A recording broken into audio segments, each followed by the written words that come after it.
Bea, Final Four na tayo dito sa UAAP. And of course, Mom's to-do list is here for these young children. Young children, grabe naman. But yeah, it's only been 1.5 months. I can't believe how fast this UAAP season has gone by. But we've definitely been treated to, after 2 years of no basketball, you know, it's just as we expected, the hype and the action-packed games that we've been able to experience in the past 1.5 months. The hype, the fans are back, the drums are sounding, it feels great. I was there for the last game day, and it was an amazing experience. So let's go on first right now to talk about, we have a Final Four, not the stepladder. We have a Final Four. Despite a lot of people expecting not to have the Final Four. Including some of our friends and maybe ourselves. Yeah, it's incredible. So let's start off first from the bottom of the Final Four. Number 4, FEU. What do you think they need to do? So for the FEU guards, you know, I think that they must play their A game versus the Ateneo Blue Eagles. And I say this because they have a guard-heavy lineup, and we all know that their guards are so talented. And in the middle, Ojula will have his hands full up against Ange Kwame, and that's why in terms of offensive production, we expect that most of the scoring will come from their guards, especially RJ Abarrientos, LJ Gonzalez, Cyrus Torres, you have Royce Alforque, add to that list even Brian Sajonia, who has been playing great in the past few games. They have to be able to have their A game in terms of making those outside shots. You know, they're one of the best outside shooting teams, but up against Ateneo, they always have troubles with their outside shooting. So offensive execution in terms of their offense for the FEU Tamaraws and of course their guards will really play a big role versus the Ateneo Blue Eagles. Well, to be completely frank, a lot of guards have a hard time shooting against Ateneos, but everyone actually. Everyone does.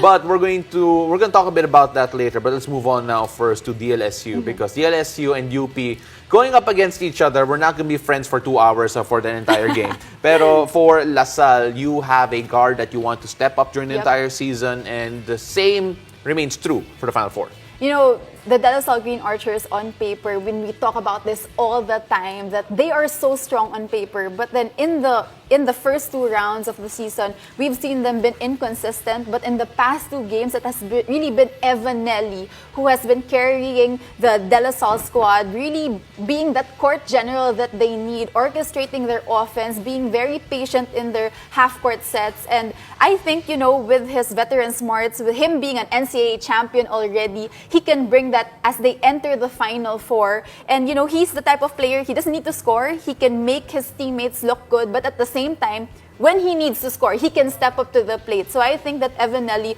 will be that X factor, given that, you know, they have a really solid lineup as they enter the final. 11 assists in the last game, and Evan Nelly, of course, and they even rested a few players in the last game. Even with Balti and Shawnee Winston out. Yeah, so moving on though, UP going up against LaSalle, and we were talking about the game against Ateneo and gushing about their first quarter, and you think that has to stay true against LaSalle. Exactly. Their first quarter dictated the tempo of the ball game. They had the 27-13 burst out of 8 assists in that first quarter. And, you know, that really was the reason why they were able to win that ball game. Because actually from the second to the fourth quarters, they were outscored by Ateneo. But because they had that big lead, that big cushion in the first quarter, that allowed them, you know, to pad the game and really be able to win that ball game. And so Coach Golden Monteverde at the start of the season has always been mentioning that first quarter being very strong for the UP Fighting Maroons, and it's good that they were finally able to implement this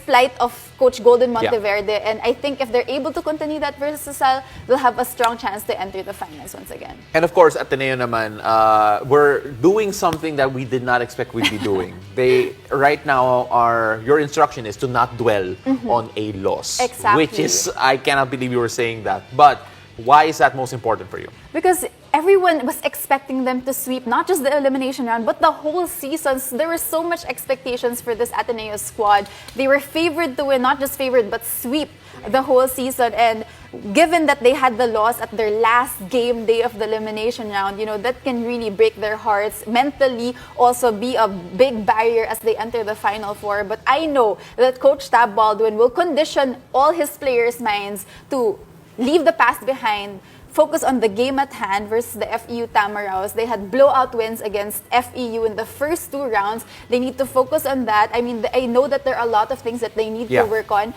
in terms of assists. They were they made UP score 84 points, wherein they average only around 60 points, holding on off their opponents in the first and second round. Yes, that's correct. So in terms of that, they need to be able to adjust quickly, but I trust in the system of Coach Tab Baldwin and their coaching staff that they'll be able to make the necessary adjustments for the Final Four. And of course, Ateneo, a lot of their fans are saying that the 2 things could happen. One, sobrang kawawa ng FEU kasi the bounce back after a first loss in 39 games is going to be big. But at the same time, if you're an FEU fan, you're looking at this with a different mentality also kasi natalo na Ateneo eh. Tao lang sila. Exactly. We were talking about this earlier and now it's just a matter of mentality. You can look at it on a perspective na kaya pala silang talunin. What did UP do well in order for them to win? And they can replicate that as well. And, hopefully they'll be able to get that first win and then focus on the second win to be able to try and get a chance to get that final slot. But of course, Ateneo still go on as heavy favorites considering yung ranking nila and what they showed us the entire season so far. So let's see what will happen. It's going to be a very fun Final Four. And makita natin kung mag-aaway tayo at the end of the UP Lasal game.